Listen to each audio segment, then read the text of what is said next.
প্রথম তার আদেশ, একাদশী ব্রত করতে হবে, তিলক ধারণ করতে হবে, কণ্ঠি লাগাতে হবে। তিনি বলবেন চাতুর্মাস ব্রত করতে হবে, নিয়ম সেবা দামোদর ব্রত, এই যে কেশব ব্রত চলছে কেশব ব্রত পালন করতে হবে, নিয়ম সেবা ব্রত পালন করতে হবে, জন্মাষ্টমী করতে হবে, রাধা বলদেব পূর্ণিমা করতে হবে, নৃসিংহ চতুর্দশী করতে হবে, গৌর পূর্ণিমা পালন করতে হবে। গুরুদেব একদম লম্বা লিস্ট দিবে। গুরুদেব বলবে, তখন শিষ্য বলবে বাবা এত তো আমি পারবো না। বলে এত যতদিন পারবে সেদিন আমার সঙ্গে দেখা করবে, তার আগে তুমি দেখা করতে আমার সঙ্গে এসো। নিতাই গৌর প্রেমানন্দে। কেন সদ্গুরু কখনো শিষ্যকে আনতে করার জন্য লালায়িত হন না। সদ্গুরু তিনি আগে বলবে তুমি আমার আচরণ করো। কেন তোমার যেদিন আমি তোমাকে দীক্ষা দেবো তোমার দায়িত্ব তো আমার। কেন তোমাকে ঈশ্বরের কাছে যদি পৌঁছাতে যদি আমি না পারি তাহলে আমি তো দায়ী হয়ে গেলাম, তোমার সমস্ত অপরাধের দায় আমাকে বহন করতে হবে। এই জন্য প্রথমে আচরণের জন্য তাকে শিক্ষা দিবেন যে তুমি আচরণগুলো করো আগে।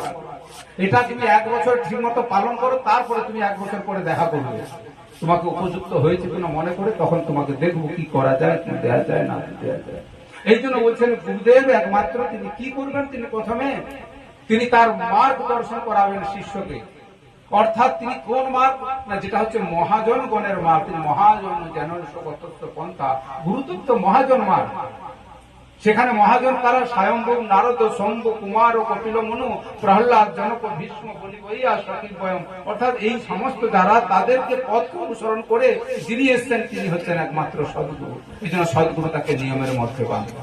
এবার দেখা যাবে যে না অনেকে হয়তো সদ্গুরু মতো নিয়ম পালন করেন, কোন বৈষ্ণব হতে পারেন তিনি সদাচার সম্পন্ন, কখনো কোনো সন্ন্যাসী হতে পারেন, কোন ব্রহ্মচারী হতে পারেন, কিন্তু সন্ন্যাসী ব্রহ্মচারী সদাচার ব্যক্তি হলেও তিনি গুরু হবেন এমন কিন্তু ব্যাপারটাও হবার নয়। ভালো করে সব শুনে নেন, কেন আপনারা সবাই তো একটা ভুল পথে চলে যান। তো আর ভুল পথে যে কি হয় তো আপনার জন্মটা বৃথা চলে যায়, আবার ফিরে আসতে হয়। কেমন ফিরে আসতে হয়? এখন আপনি যদি ভুল পথ কি না, আপনি তো একাদশী ব্রত পালন করছেন ঠিকই, আপনি সদাচার পালন করছেন, সমস্ত তিলকও লাগিয়েছেন, কণ্ঠিও লাগাচ্ছেন, তারপরে আবার ভুল পথ কি করে হয়? তারপরে ভুল পথ কি, যা যে আপনাকে উপদেশ দিয়েছে সে ঠিক উপদেশ দিয়েছে, কিন্তু তিনি কি করেছেন না আপনাকে তার পালে নিয়ে নিয়েছে।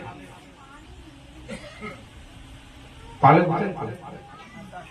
যাকে পরম্পরা ধারাতে দেওয়ার কথা ছিল, যেখানে পাঠানোর কথা ছিল তিনি সেখানে পাঠান নাই। কেন?